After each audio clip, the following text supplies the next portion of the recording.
Muy buenos días, espero que todos se encuentren muy bien. Hoy continuaremos hablando acerca de organitos o organelos membranosos. Felicidades. ¿Por qué felicidades? Porque la UNAM es la universidad número uno de nuestro país. Y además, la Facultad de Medicina de la UNAM es la institución número uno para estudiar medicina en la zona del país en donde vivimos. Muchas felicidades. Bien, continuamos entonces hablando de organitos membranosos.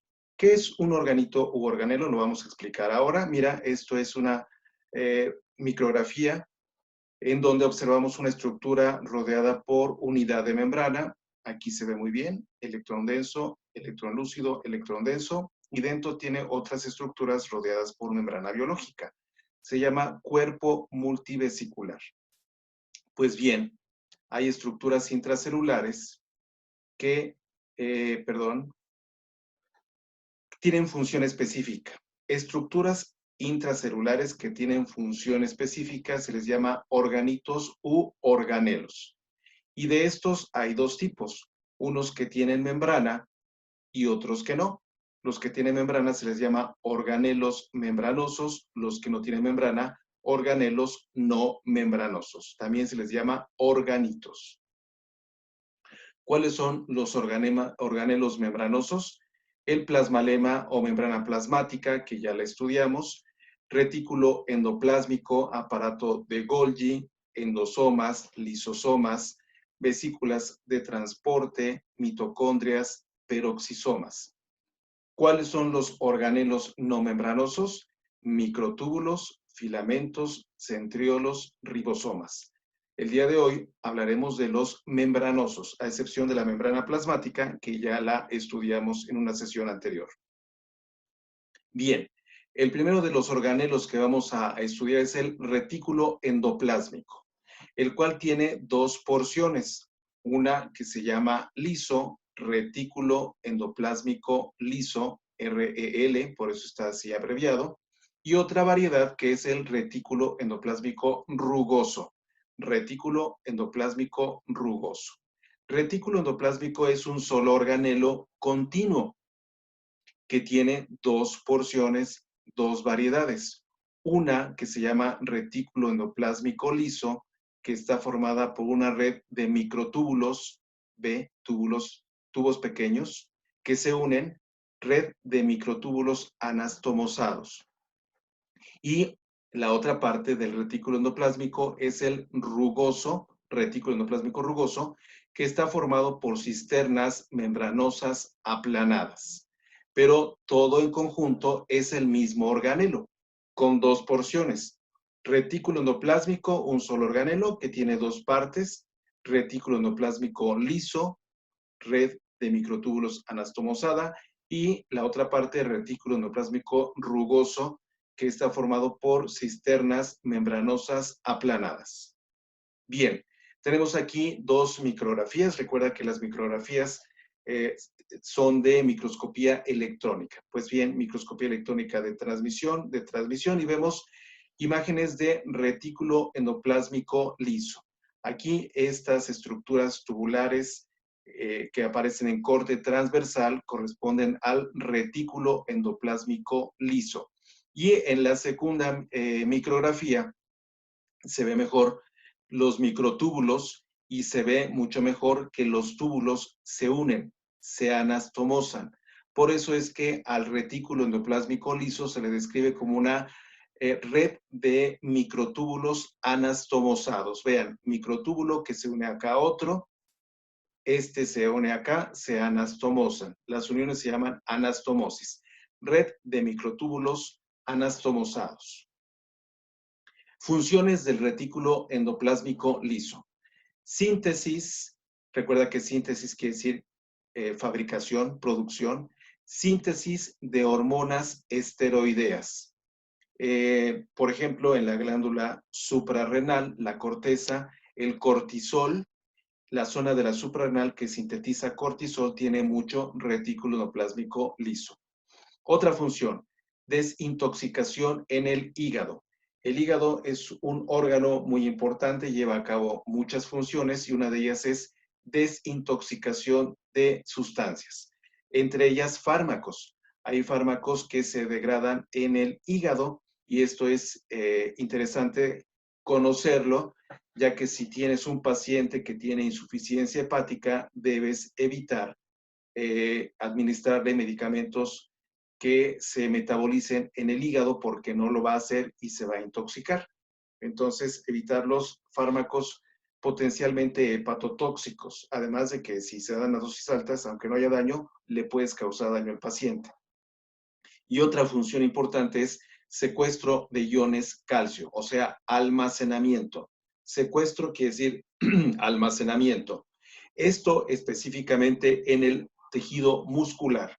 En su momento hablaremos de ello y en el tejido muscular al retículo endoplásmico liso se le conoce como retículo sarcoplásmico. Pues bien, función del retículo sarcoplásmico, almacenar o secuestrar iones calcio. Retículo endoplásmico rugoso, un esquema de una célula que tiene una forma más o menos piramidal. El núcleo es redondeado, está cerca de la base, pero no está en la base, es parabasal. Y en esto, en la parte basal de las células, que las señalo acá en la fotomicrografía, se observa a microscopía fotónica que esta parte basal es basófila. Basófila. ¿Y por qué es basófila? Pues porque ahí hay una gran cantidad de retículo endoplásmico rugoso y el retículo endoplásmico rugoso tiene adosada a su membrana ribosomas, los cuales le confieren esta característica tintorial de basofilia. Entonces encontramos aquí el esquema de una célula, por ejemplo, del páncreas. Esto que vemos aquí a la derecha es microscopía fotónica de campo claro teñido con H&E. Es un corte de páncreas y vemos células de los acinos pancreáticos. Y en el esquema se representa una sola de estas células. Aquí está esto señalado por la línea retículo endoplásmico rugoso, que coincide en la fotomicrografía con la zona de la basofilia basal, porque aquí hay muchos ribosomas. ¿Para qué sirve retículo endoplásmico rugoso? Para sintetizar proteínas de secreción, proteínas que va a expulsar la célula por el fenómeno de secreción, o sea que no se van a quedar dentro de la célula, proteínas de secreción. También sintetiza proteínas integrales de membrana, ya sabes qué son estas proteínas, proteínas solubles que están en retículo endoplásmico, en aparato de Golgi, lisosomas y otros organelos. Los ribosomas, ahorita te los voy a mostrar en un esquema, también pueden estar libres. Cuando están asociados a una membrana, forman el retículo endoplásmico rugoso, pero pueden estar libres. Y los ribosomas libres, como lo verás en la clase de organelos no membranosos, sintetizan proteínas que se quedan en el citosol o citoplasma, dentro de la célula. Sintetizan proteínas periféricas de la superficie interna del plasmalema. Sintetizan proteínas transportadas al núcleo celular y también sintetizan proteínas que están en los peroxisomas y mitocondrias, un par de organelos membranosos más. Un esquema del retículo endoplásmico. Aquí hay una porción del retículo endoplásmico que está formada por una red de microtúbulos anastomosados, tú ya lo conoces, retículo endoplásmico liso. Y aquí vemos la otra parte, donde hay cisternas membranosas aplanadas y estos puntitos de color amarillo, voy a señalar aquí varios, ¿los ves? Que están sobre la membrana, son ribosomas. Y los ribosomas, junto con la membrana, entonces caracterizan al retículo endoplásmico rugoso. Un par de micrografías, recuerda, las micrografías son de microscopía electrónica, en ambos casos microscopía electrónica de transmisión. Aquí vemos una mitocondria y debajo de ella y un poco encima de ella, poco cantidad, vemos las cisternas de retículo endoplásmico rugoso. Membrana, una cisterna aplanada y cada puntito negro que está ahí es un ribosoma. Ribosomas, retículo endoplásmico rugoso. Aquí también se ve. En esta micrografía, lo que destaca y nos interesa ahora señalar es retículo endoplásmico rugoso, cisternas membranosas aplanadas, y cada uno de estos puntitos negros que se ven aquí son ribosomas. Aquí está entonces imagen típica de retículo endoplásmico rugoso a microscopía electrónica de transmisión. Bien, ¿cómo es que se lleva a cabo la síntesis de proteínas? Esto lo vas a estudiar con detalle en bioquímica, si no es que lo estás estudiando ya. Esto solo es un recordatorio muy breve de ello. Bueno, en el núcleo de la célula está el DNA o ADN, donde está la información genética. En un momento dado, la doble hélice se despega y entonces puede ser copiado el mensaje que está en el DNA por RNA. Y este RNA atraviesa la envoltura nuclear y sale, y es el RNA mensajero que lleva la clave por codones, que son palabras de 3 letras. Esto lo estás viendo en bioquímica, aquí están los codones. Los codones tienen la secuencia para un aminoácido en especial. Y entonces, cuando llega el RNA de transferencia, que lleva adosado un aminoácido, aquí está RNA de transferencia, lleva un aminoácido y se identifica con el codón, aquí va el anticodón reconoce exactamente al codón correspondiente. Bueno, entonces el aminoácido que lleva el RNA de transferencia se agrega a los otros aminoácidos que ya habían sido agregados y entonces se forma una cadena de aminoácidos que forma una proteína. Para la síntesis de proteínas secretoras se requiere de la partícula de reconocimiento de señal. En inglés así se abrevia. Partícula de reconocimiento de señal. El receptor para la partícula de reconocimiento de señal y una molécula que se llama, perdón, translocón. Un esquema muy sencillo. Vemos aquí el RNA mensajero, un ribosoma y aquí la partícula SRP, partícula de reconocimiento de señal, la cual se une al ribosoma. Y aquí el ribosoma lleva una secuencia de señal. Y acá en el retículo endoplásmico rugoso, en su membrana, está el receptor para la partícula de reconocimiento de señal. Aquí está el receptor, dos componentes, alfa y beta. Entonces, el receptor de SRP reconoce a la partícula o SRP, partícula de reconocimiento de señal, permite entonces que el ribosoma se adhiera a la membrana del retículo endoplásmico rugoso, y esta molécula es el translocón, que como lo ves aquí está cerrado, pero cuando el ribosoma se adosa a la membrana del retículo endoplásmico rugoso y la partícula de reconocimiento de señal se separa del ribosoma, bueno, pues el translocón se abre y entonces la secuencia de aminoácidos que se está sintetizando pasa a través de la membrana del retículo endoplásmico rugoso y llega a la luz del retículo endoplásmico rugoso. Bueno, entonces el retículo endoplásmico rugoso puede sintetizar proteínas integrales, especialmente los segmentos transmembranosos hidrófobos. El retículo endoplásmico rugoso permite el reciclamiento de la membrana. La membrana celular, por exocitosis, si no se repusiera, se terminaría. Pero como se forman vesículas en retículo endoplásmico rugoso, luego el aparato de Golgi, van a la membrana plasmática y sustituyen a la membrana que se puede perder en alguna vesícula. Por eso es que aquí dice que las membranas surgen solo de membranas preexistentes. La luz del retículo endoplásmico rugoso es muy parecida al espacio extracelular, y esto va de acuerdo con el concepto de asimetría del plasma-lema. Los síntesis de lípidos de membrana. El retículo endoplásmico rugoso puede hacer esto, a excepción de la esfingomielina de glucolípidos y lípidos únicos de la mitocondria.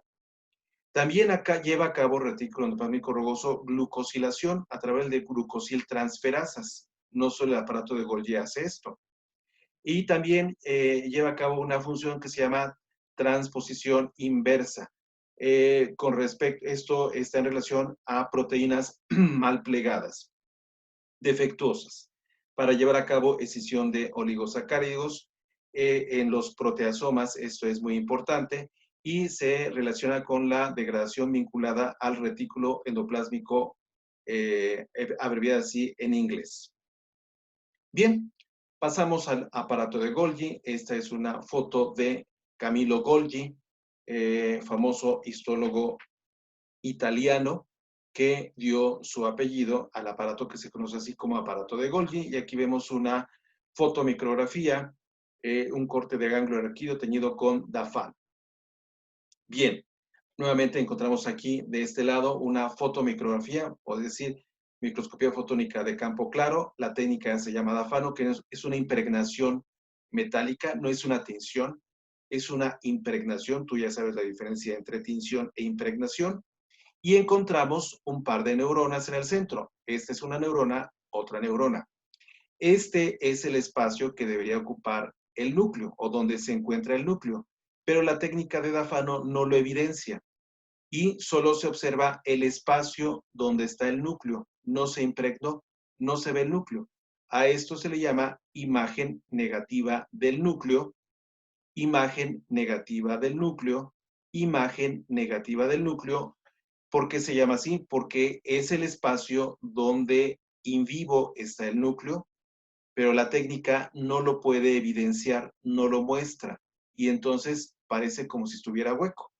Pero aquí en realidad está el núcleo, se llama imagen negativa del núcleo.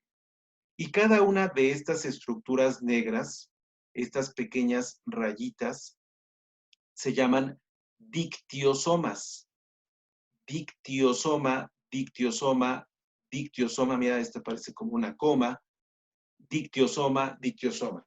Pues bien, si se pudiera ver esto a microscopía electrónica de transmisión, como lo que tenemos a la derecha, encontraríamos que aquí donde está un dictiosoma, se observa el famosísimo aparato de Golgi, microscopía electrónica de transmisión, y entonces vemos una pila de cisternas aplanadas que caracteriza al famosísimo aparato de Golgi. Tiene membrana, por lo tanto es organito membranoso. Tiene una cara convexa y otra cóncava tradicionalmente, pero no siempre se ve así. Lo que es un hecho es que siempre es una pila de cisternas membranosas. Microscopía fotónica de campo claro, y lo que vemos es un corte de ganglio raquídeo con la técnica de dafano. Insisto, es una impregnación metálica, no es una tinción, y observamos neuronas. Una neurona, y aquí el espacio donde está el núcleo, pero no veo el núcleo, por lo tanto, imagen negativa del núcleo. Otra neurona con imagen negativa del núcleo, imagen negativa del núcleo en otra neurona. Una más con imagen negativa, y aquí a la mitad otra neurona, y la imagen negativa del núcleo. Cada una de estas estructuras oscuras corresponde a el aparato de Golgi y se llaman dictiosomas. Se llaman dictiosomas. Permíteme un momento. Tengo que arreglar algo. Perdón, los azares de esta modalidad de clases virtuales. Continuamos. Entonces, aquí están neuronas y cada una de estas estructuras negras que estoy señalando se llaman dictiosomas y es como se observa a microscopía fotónica de campo claro con la técnica de dafano el aparato de Golgi. Dictiosoma, dictiosoma, dictiosoma, dictiosoma. Un esquema en donde encontramos el núcleo. Algo que no mencioné y que lo recuerdo ahora que veo el esquema es que el retículo endoplásmico es continuación de la cubierta o envoltura nuclear. Lo recuerdo ahora que veo el esquema. Retículo endoplásmico es continuación de la envoltura o cubierta nuclear. Bueno, retículo endoplásmico rugoso, aquí está el liso, se forman vesículas que contienen lo que ha sintetizado el retículo endoplásmico y se transportan al aparato de Golgi. Y entonces vemos que la parte, la cara del aparato de Golgi que está hacia el retículo endoplásmico rugoso y hacia el núcleo se llama la cara cis, que suele ser eh, convexa, y la parte en donde se forman las vesículas que van a formar las vesículas que contienen lo que la célula va a secretar, las vesículas secretorias, es la cara trans. Como ves, no es exactamente que una sea convexa y la otra cóncava, pero bueno, así lo mencionan algunos libros. Entonces aquí el hecho es que la cara cis ve hacia el retículo endoplásmico y hacia el núcleo, y la cara trans es de donde se desprenden las vesículas secretoras o secretorias. Que aquí finalmente se ve como la vesícula se une a la membrana y entonces una membrana se repone con más membrana. Las membranas se forman de membranas preexistentes. Veremos endocitosis, ahí entran estructuras o moléculas en vesículas que se pierden de la membrana, pero aquí se agrega membrana y entonces se repone, por ejemplo, con las vesículas secretoras. Funciones del aparato de Golgi. Glucosilación.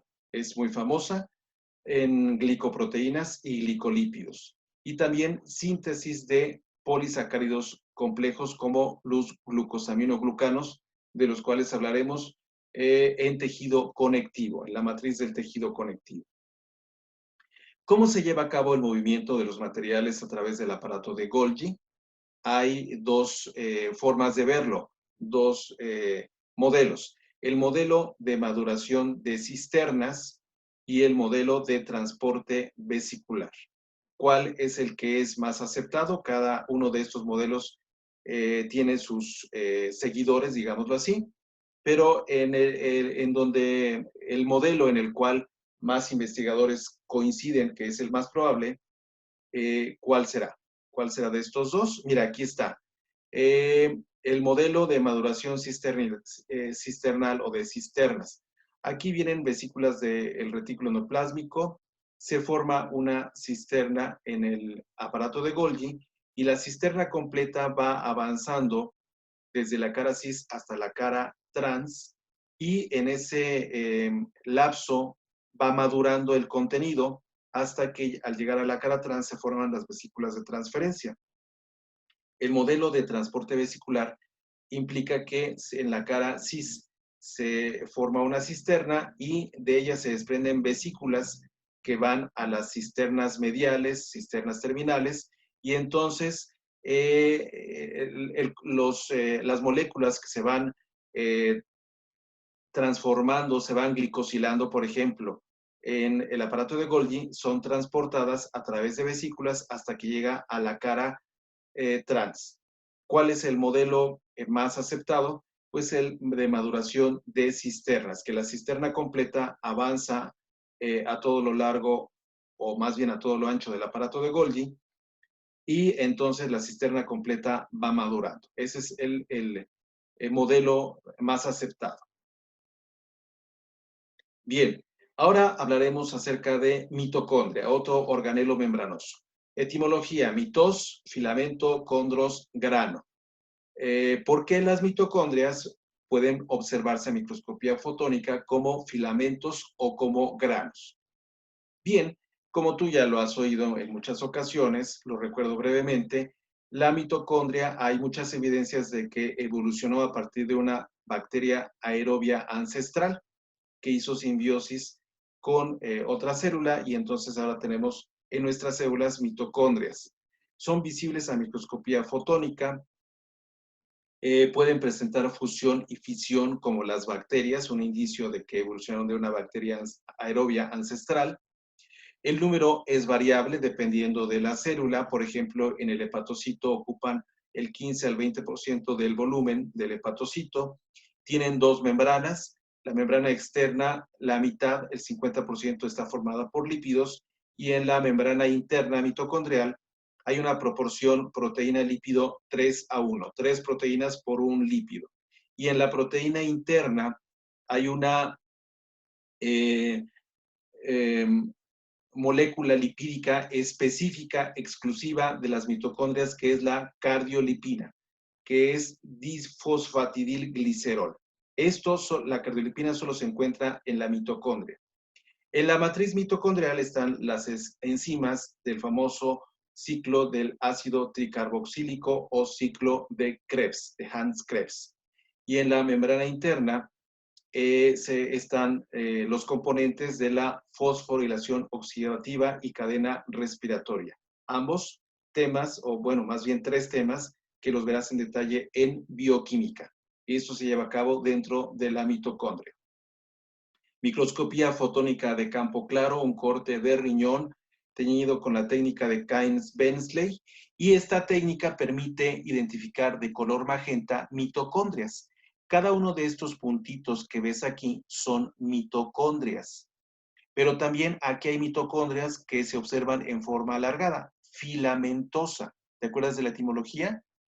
Mitos, filamento, condros, grano. Bueno, aquí se ve filamentosa las mitocondrias, hilitos, rayitas y aquí puntitos, granos. Todos estos que están de color magenta son mitocondrias porque la técnica de Cairns-Bensley permite identificarlas. Y aquí encontramos un esquema junto con una micrografía de la mitocondria, y entonces en el esquema podemos ver que hay una membrana externa, una membrana interna, la cual forma las crestas mitocondriales, un espacio intermembranoso entre ambas membranas, y dentro de la membrana interna está la matriz mitocondrial. Microscopía electrónica de transmisión. Aquí se ve la membrana externa, las crestas mitocondriales están formadas por la membrana interna. Las mitocondrias tienen ADN o DNA circular, como las bacterias, otro indicio de su origen de las mitocondrias, de una bacteria aeróbica ancestral. Y el DNA mitocondrial tiene 16.569 nucleótidos, que están codificados en 37 genes. 13 codifican para proteínas de la cadena respiratoria, 22 codifican para RNA de transferencia y 2 para RNA ribosomal. Entonces, la mitocondria tiene su propio DNA, que se llama DNA mitocondrial, y codifica para esto que hemos visto aquí. Funciones de la mitocondria. Hay 2, generales y específicas. Funciones generales: fosforilación oxidativa, cadena respiratoria y apoptosis. También las mitocondrias intervienen en la apoptosis. Funciones específicas: metabolismo del colesterol, metabolismo de aminoácidos y ácidos orgánicos, oxidación beta de los ácidos grasos, síntesis de esteroides sexuales, síntesis del grupo hemo que está en la hemoglobina, la proteína que tienen los eritrocitos dentro y que transporta el oxígeno, metabolismo de neurotransmisores. Bueno, la membrana mitocondrial externa tiene proteínas transmembrana, como la translocasa de la membrana externa, que permite paso de moléculas a través de ella al espacio intermembranoso e inclusive hasta la matriz. Para que llegue a la matriz se requiere de proteínas que se llaman translocasas de la membrana interna. Interna, por eso TIM, externa en inglés out, TOM. Y entonces esto permite el paso de moléculas desde el citoplasma hasta inclusive la matriz mitocondrial. Hay varios TIM, varios TOM, es un esquema para que lo conozcas. Bien, otro esquema más entonces de la mitocondria: membrana externa, la membrana interna que forma las crestas mitocondriales, hay ADN o DNA circular, y en la matriz están las enzimas del famoso ciclo de Krebs, y en la membrana interna las proteínas que intervienen en la cadena respiratoria y la fosforilación oxidativa. Aquí está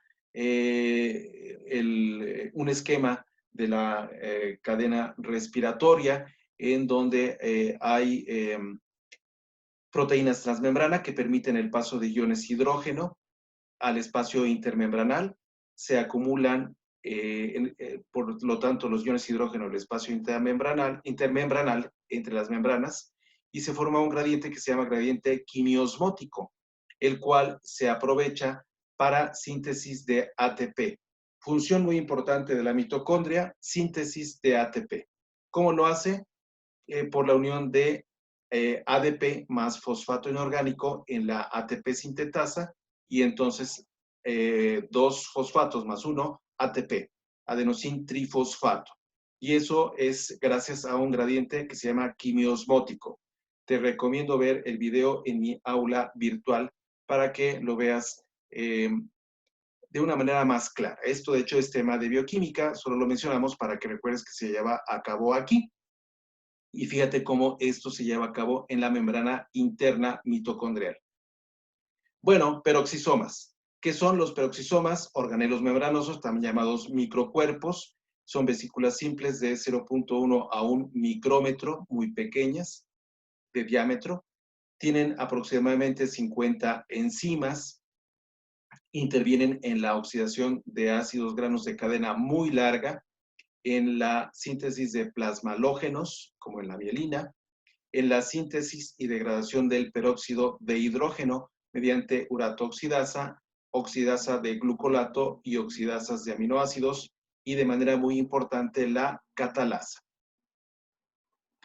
Los peroxisomas se forman por división de peroxisomas preexistentes, requieren de proteínas preformadas en el citoplasma, tienen un metabolismo oxidativo y las mitocondrias forman vesículas para transporte de elementos para los peroxisomas.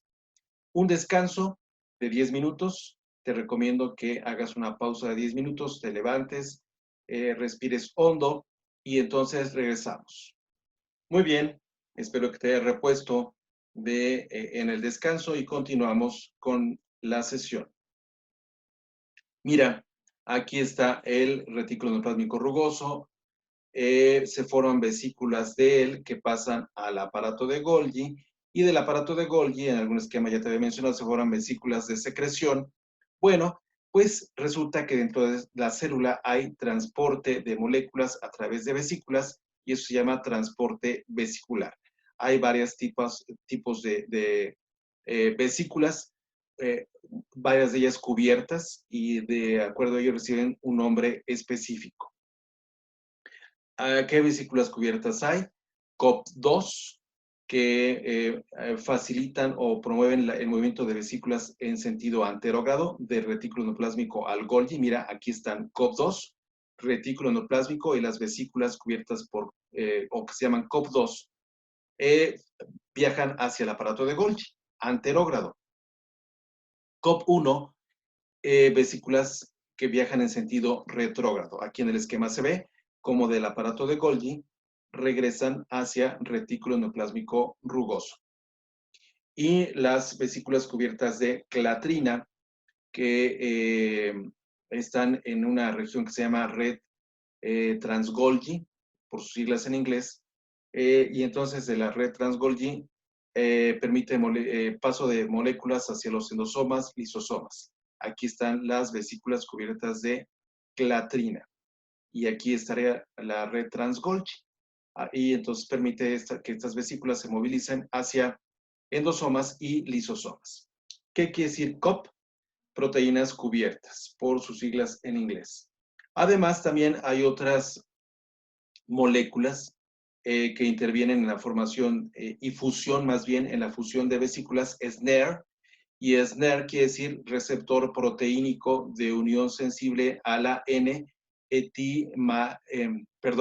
etilmaleimida soluble. N-etilmaleimida soluble. Vesículas cubiertas, COP2, movimiento en sentido anterógrado. Para su funcionamiento requieren 5 proteínas, entre ellas la más importante es la SAR1, pero también intervienen estas. Seleccionan y concentran componentes. Las proteínas seleccionadas son enzimas de la vía biosintética, glucosiltransferasas, proteínas de membrana, que permiten fijación y fusión en el compartimiento blanco, y proteínas secretoras. Las vesículas COP1 permiten movimiento de vesículas en sentido retrógrado del Golgi al retículo endoplásmico, y entonces contienen enzimas residentes del aparato de Golgi que viajan en dirección trans-cis, porque el aparato de Golgi tiene su cara trans y su cara cis, ¿lo recuerdas? Y también enzimas residentes del retículo endoplásmico, de esta porción del retículo endoplásmico asociada al Golgi, y del aparato de Golgi que van de regreso del aparato de Golgi al retículo endoplásmico, porque son enzimas residentes del retículo endoplásmico. Y finalmente las vesículas cubiertas de clatrina, es una cubierta, aquí se ve el esquema, formada por 3 cadenas que se llaman trisqueliones, más bien 3 componentes, y cada trisquelión tiene una cadena pesada y una cadena ligera. En portugués, pero pues no hay problema, se puede entender bien, cadena pesada, cadena leve, y estos se llaman trisqueliones porque tienen 3 componentes, los cuales se acomodan y rodean, o más bien cubren a ciertas vesículas eh, eh, que están asociadas a movimiento de moléculas que requieren de receptores específicos. Te recomiendo que veas el video de la clatrina en mi aula virtual. Y entonces aquí pues, repasamos. Las vesículas COP2 permiten movimiento en sentido anterógrado, las COP1 en sentido retrógrado, y las vesículas cubiertas de clatrina en la red trans-Golgi permiten el paso de vesículas hacia endosomas o lisosomas. Bueno, en el transporte vesicular hay 2 variedades: endocitosis y exocitosis. Endocitosis, ingreso a la célula. Exocitosis permite la salida de la célula. O sea, ingreso de moléculas a la célula, salida de moléculas de la célula. Endocitosis, ingreso; exocitosis, salida. La endocitosis es un proceso mediado por vesículas que permite la incorporación de sustancia a las células. De la endocitosis encontramos 3 variedades. La pinocitosis, en donde encontramos vesículas de 50 a 100 nanómetros de diámetro y que típicamente contienen líquido. En la fagocitosis encontramos vesículas mayores de 250 nanómetros de diámetro que generalmente no contienen líquido, sino estructuras más sólidas. Y la transitosis, que significa transporte de sustancias a través de toda la célula mediante vesículas pinocíticas. Los lisosomas es otro organelo membranoso que tú ya lo conoces por referencia en la técnica histológica. La fijación impide que se activen las enzimas lisosomales o lisosómicas, y por lo tanto impide que la célula se digiera a sí mismo, es decir, la autólisis. La autólisis, si no se evita, es llevada a cabo por enzimas que están dentro de los lisosomas. Bien, son organelos membranosos, organelos digestivos, tienen entre 40 a 50 enzimas hidrofílicas diferentes, depende del libro que leas, 40 a 50 en promedio. Su actividad óptima es un pH ácido, 4.6. Tienen en su membrana una bomba de ATPasa del ion hidrógeno, que entonces permite que el interior se mantenga a este pH ácido. Intervienen en la autofagia, en la digestión de organelos senescentes, organelos celulares viejos, senescentes, que ya no funcionan, y tienen un tamaño variable de unos 25 nanómetros a 1 micrómetro de diámetro. ¿Qué enzimas tienen? Pues muchas enzimas, 40 a 50, lo vemos acá. ¿Te las tienes que aprender todas? No, pero puedes saber, a lo menos en histología, que hay grupos de enzimas, como cuáles: fosfatasas, nucleasas, proteasas, enzimas que hidrolizan glucosaminoglucanos, polisacaridasas, oligosacaridasas, enzimas que hidrolizan esfingolípidos y otras enzimas que hidrolizan lípidos. No sé si en bioquímica te vayan a solicitar que te aprendas todos los nombres de cada una de las enzimas, en histología no. Bueno, las hidrolasas ácidas, que son las que están en los lisosomas, las enzimas de los lisosomas son hidrolasas ácidas, se sintetizan en el retículo endoplásmico rugoso. Y entonces, ¿qué sucede ahí? Que del retículo endoplásmico rugoso pasan hacia el aparato de Golgi. ¿Y qué sucede en el aparato de Golgi? Bueno, hay fosforilación de restos de manosa y entonces se forman grupos que se llaman grupos manosa 6-fosfato. Y en la red trans-Golgi, estos grupos de manosa 6-fosfato se unen a proteínas receptoras de manosa 6-fosfato. Y estas entonces se desprenden del aparato de Golgi y forman vesículas. Y estas vesículas se les conoce también como lisosomas primarios y como dijimos brevemente hace un momento, están cubiertas por clatrina.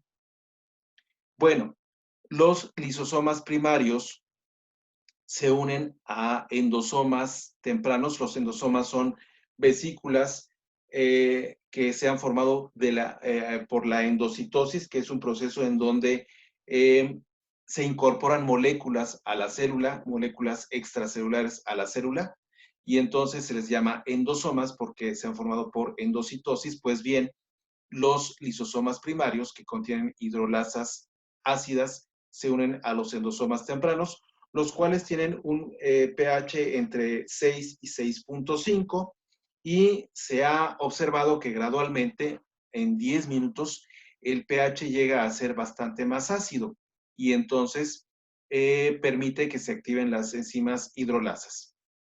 Bien, las vesículas más los receptores de manosa 6-fosfato regresan a la red trans-Golgi y entonces solo las enzimas hidrolíticas quedan en estos endosomas que al cabo de 10 minutos se convierten en endosomas maduros o endosomas tardíos o lisosomas secundarios. Son prácticamente sinónimos y entonces las enzimas hidrolíticas degradan el contenido de esta estructura del endosoma tardío y se da la digestión celular. Y las vesículas y los receptores de manosa 6-fosfato regresan a la red trans-Golgi y entonces están listas para recibir otra vez hidrolasas ácidas del retículo endoplásmico rugoso y el ciclo entonces se puede repetir. Es un ciclo que se repite constantemente. Dos micrografías, es decir, vemos dos imágenes de microscopía electrónica de transmisión. Los lisosomas no tienen una morfología específica y, por lo tanto, solo se puede tener la certeza de que es un lisosoma si se identifica que contiene una enzima hidrolítica. Esto por métodos bioquímicos, pero morfológicamente no hay una forma específica de los lisosomas. Son estructuras rodeadas por membrana, forman vesículas. Esta micrografía la tomó el doctor Joaquín Carrillo Farga, quien fue jefe de nuestro departamento hace ya muchos años, y él nos asegura que esto era un lisosoma. Y como el doctor Carrillo Farga es de toda mi confianza, entonces por eso es que puedo decir que esto es un lisosoma. Pero no hay morfología específica. Sé que es un lisosoma porque el doctor Joaquín Carrillo tomó la micrografía y nos dijo que esto es un lisosoma. En ocasiones, los lisosomas no pueden degradar todo su contenido y entonces van a formar algo que se llama cuerpo residual. Microscopía electrónica de transmisión, y aquí vemos un cuerpo residual. Los cuerpos residuales se pueden ver a microscopía fotónica.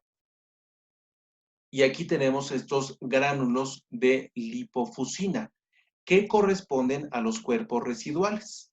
Son neuronas de ganglio raquídeo. La técnica es PAS, que permite ver los gránulos de lipofusina. Y entonces encontramos, ahora sí, ve el núcleo. Hace rato, cuando veíamos los dictiosomas, aparato de Golgi, ya lo recordaste, veíamos la imagen negativa del núcleo, pero ahora sí lo vemos aquí. Aquí está el nucleolo y el núcleo. Bueno, entonces son las mismas neuronas, pero con otra técnica, y aquí dentro están cuerpos residuales, pero que a microscopía fotónica, el cuerpo residual se ve a microscopía electrónica de transmisión, a microscopía fotónica se observan estos gránulos, mira, aquí los señalo, más gránulos, más gránulos, más gránulos, más gránulos, gránulos de lipofusina, porque en latín fuscus significa pardo negruzco, porque en ocasiones estas estructuras se ven de color café oscuro. Pues bien, los gránulos de lipofusina entonces corresponden a los cuerpos residuales que son lisosomas que no pudieron degradar por completo su contenido.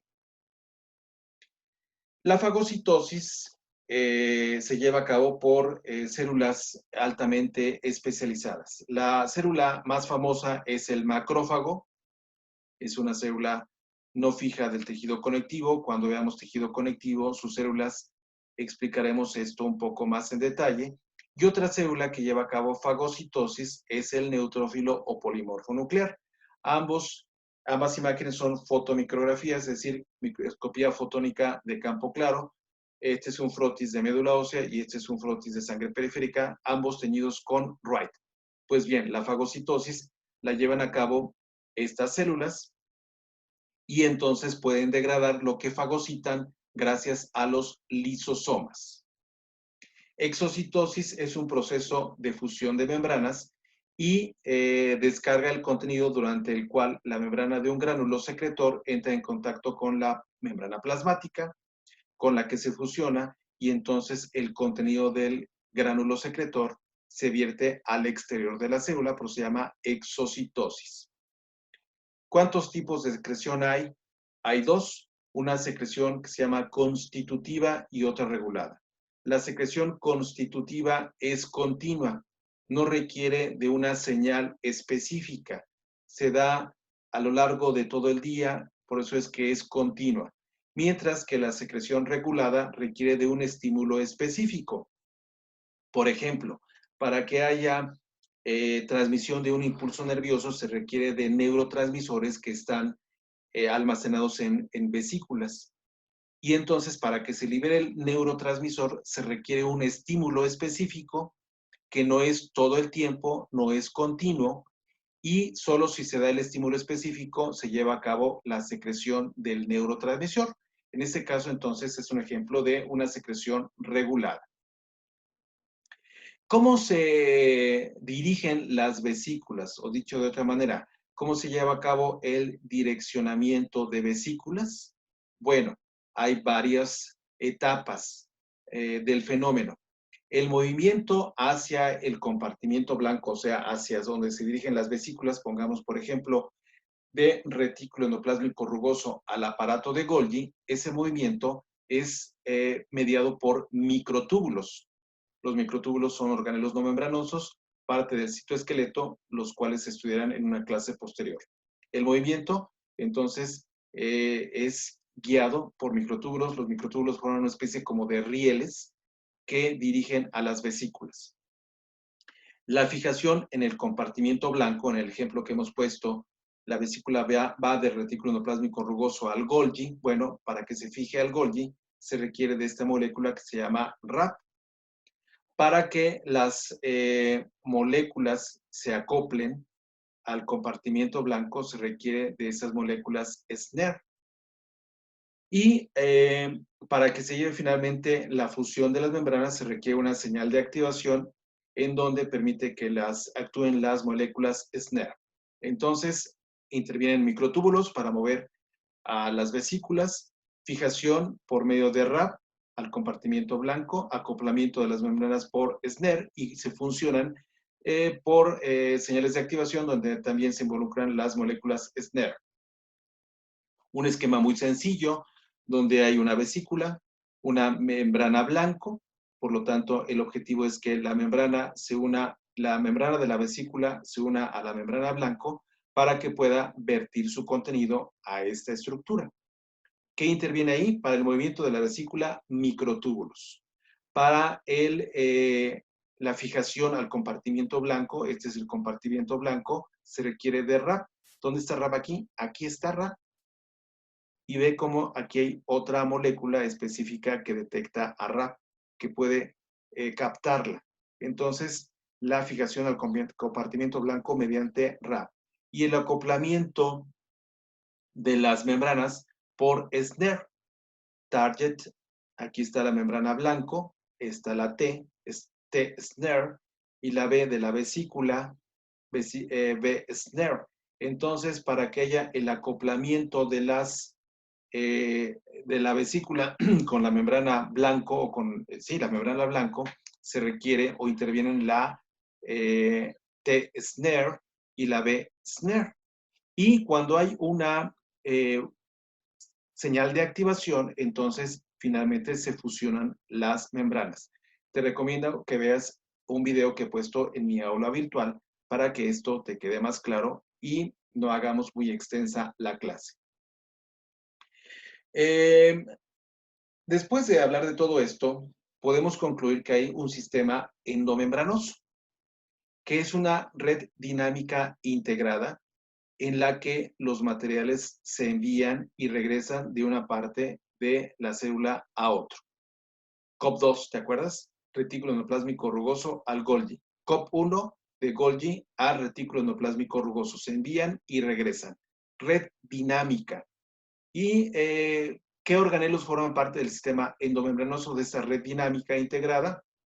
Bueno, pues el retículo endoplásmico, el aparato de Golgi, los endosomas que se forman de la membrana plasmática, endosomas tempranos, endosomas tardíos, y que luego se unen con las enzimas hidrolíticas que provienen del aparato de Golgi, y entonces forman los lisosomas y hay digestión. Bueno, estos elementos son los que conforman al sistema endomembranoso. Muy bien, pues hasta aquí entonces de organitos u organelos membranosos. Esencialmente, la morfología, que es nuestro campo de estudio en histología, no es algo complejo. Lo más complejo, tal vez inclusive lo más interesante, es el funcionamiento, pero gran parte de esto es parte de lo que se estudia en bioquímica. Y no debemos invadir, no es recomendable que invadamos el campo de otra materia, porque precisamente en esa materia se va a estudiar a fondo. Pues bien, hemos estudiado entonces los organitos u organelos membranosos, a excepción de la membrana plasmática, que ya la habíamos estudiado en una sesión anterior. Muy bien, espero que entonces hagan el esfuerzo de repasar los conceptos, de volver a leer, para que la información sea clasificada en su cerebro y se lleve a cabo lo que es más importante, el aprendizaje. Las calificaciones son secundarias, lo que importa más es aprender. Si aprendes mucho, sacas un número alto. Si aprendes más o menos, un número no tan alto. Si aprendes poco, un número bajo. Y si no aprendes, pues un número muy bajo. Pero lo más importante es aprender. Y si aprendes, esto se ve reflejado en la calificación. Entonces, bien, pues espero que repasen para que puedan aprender finalmente. Y nuevamente la invitación para que se cuiden, lavado frecuente de manos con agua y jabón o con gel de alcohol al 70%. No hay que tocarse la cara nunca. Al llegar a casa de la calle, lo primero que debemos hacer es lavarnos las manos. No olvidemos el estornudo de etiqueta o la etiqueta respiratoria que involucra al estornudo y la tos. La sana distancia de al menos 1.5 metros, y si no se puede conservar la sana distancia, entonces el uso adecuado del cubrebocas. Muy bien, si Dios lo permite, entonces nos vemos en la próxima. Hasta pronto.